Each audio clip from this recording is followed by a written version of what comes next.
All right, it's our second video on the progressive era. Another video where you don't gotta see my face, but you may be distracted by my family.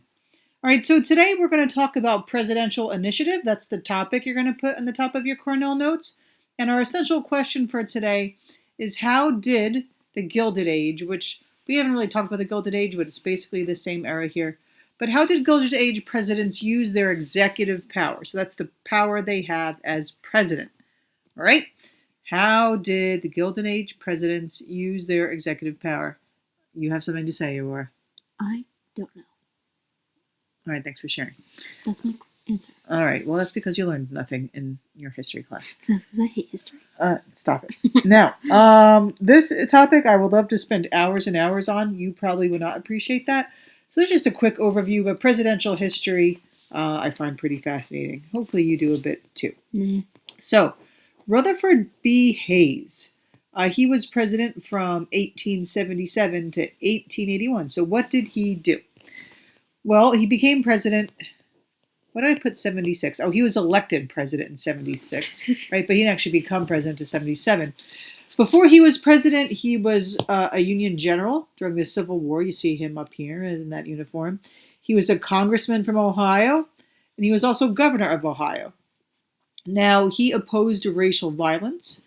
He also opposed the spoil system, which means he favored civil service reform and favored, merit ways to earn your job.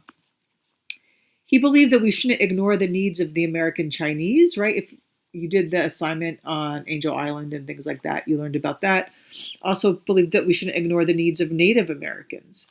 Was really pro reintegrating African Americans post-Civil War. He did not run for re-election in 1890, so he just did one term, and then he was done. Oh, what's going on here? Pass interference. Right now, Detroit is leading over Kansas City 10-6. Aurora made this slide she wanted you guys all to see. There's a photo of me seeing how I'm going to take George to school, how I'm going to sneak him in there. So just be prepared. Yes, Pee Wee Herman is R.I.P., man. Wait, use your voice. I'm not going to talk. I'm sure they'll Just hear say me. hello. Just say hello in your Pee Wee voice. Hello. All right. President Garfield. Now, he didn't get to do much, only because he only spent a few months as president, as you see here. Like Hayes, he was another hero of the Civil War and another congressman from Ohio. Now, he won the Electoral College by a lot, but he actually only won by 40,000 of the popular votes, of about, I don't know, like say 9 million votes at the time. Now, he wanted to reduce tariffs. He wanted to develop economic relations with Latin America. So when you answer the question, what did he do? How did he use his his executive power? He didn't do much because he didn't spend much time in president. But he had a lot of goals of what he did want to do. He also, even more so than Hayes, oh, there's Kelsey. Yeah. He really wanted to help African Americans. It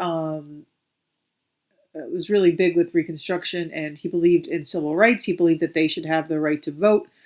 Now, unfortunately, he was assassinated in 1891. That should say, that's the wrong year. No, actually, that's the right year. Because look, he was assassinated in 81. Everyone, so okay, they're trying to do their work. Right here, they should say 81 by Charles Guiteau. Now, Charles did not assassinate him because of political reasons. It's not because he opposed what he was doing politically. It was more just because of the fame and notoriety he wanted for assassinating him. It's actually a very captivating story. I read this book and I share it because I recommend it. No. Called Destiny of the Republic. I read this about a year ago, but it's about, this Guiteau guy. Why did he kill him? It's about dreams of President Garfield, what he aimed to do and his family. It's also a lot about science and how maybe if medicine was better, he would have survived his assassination because he didn't die right away. He lingered on for 70 or 80 something days. Spent a lot of that time actually in New Jersey. Why New Jersey of all places? They thought that I was going to Hawaii. They thought that we didn't even have a Hawaii yet, Oh. but they thought that the sea air on the shore would be good for his lungs and his health. Then he died. But yes, he ultimately died. But yeah, there's like cool things with like springs and metal. I don't know. Just read this book. I encourage you. He was then succeeded by his vice president Chester Arthur. But Now it's not like they were. That's just an image. It's probably cheaper now. Chester Arthur was only nominated as vice president to help Garfield win New York to carry their electoral college votes. He, oh God, can you imagine if I come in a week or so and someone has their beard grown up like Chester Arthur? George should get one like that. Well, he's a baby. He can't do that. He supported federal regulation of the railroads. If you don't know what RRR is in your notebook, then write out railroads. All right. So he was trying to stop the corruption with that. He is also pushing Congress. So remember, as president, he can't change the laws, but he can use his executive power to encourage and push Congress to modify these things. He vetoed lots of legislation that was going to benefit the railroads and other corporations. And Republicans, after one term, said, we're done with you. They did not let him run again. Instead, they nominated this guy, James Blaine. Ever heard of him? Nope. Yeah, you know why? Because he never became president.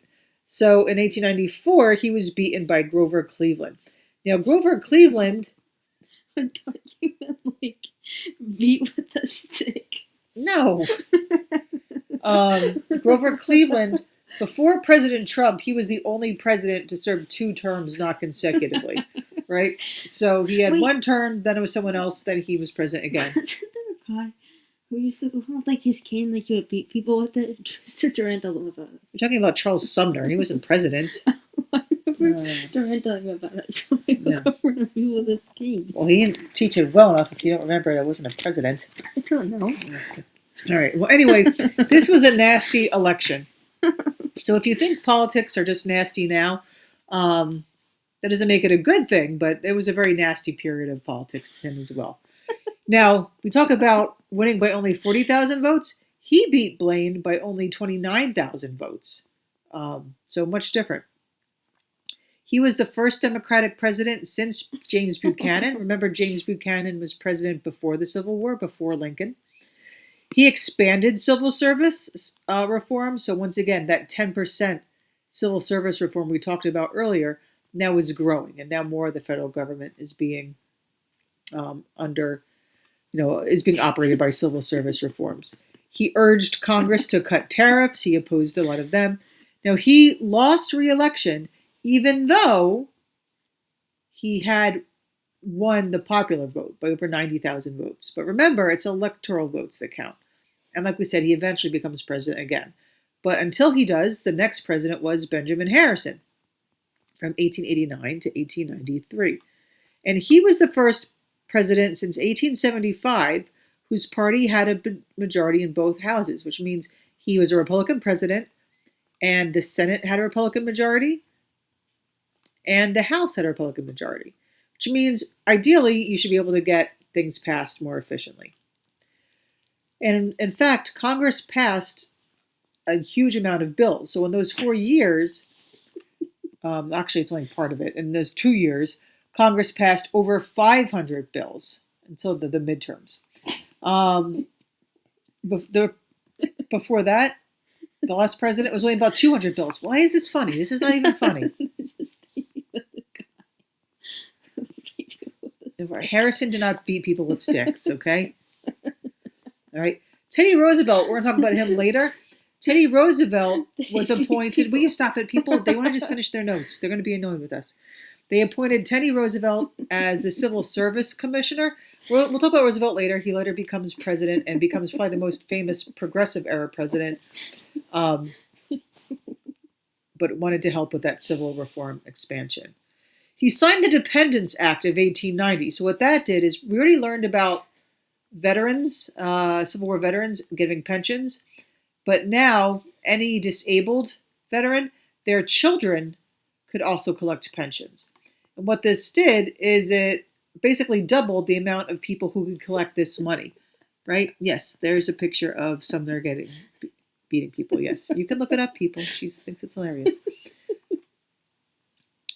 So that means the federal government is spending a lot more money. And this is the first time the federal budget passed $1 billion. Let's see. Maybe I should. Maybe there should be an extra point if someone puts in their notes, right, what the federal budget is now. You can look that up. Right now, we don't know what the budget is because the government shut down because they're arguing over the budget, right? But this is the first time it passed. So before 1900, our federal budget was already over $1 billion. Okay, just like before, make sure you add your summary. Make sure you show. So you don't need to write in your summary everything about these presidents, but just what did they use their powers to do? What changes were they trying to make in government? Yeah, $7 trillion. Yeah. Yeah, let's see if anyone writes that down. That's what it is now. It's a lot more than $1 billion, huh? All right, guys. Right now, Kansas City is leading 13-10. Don't people just think?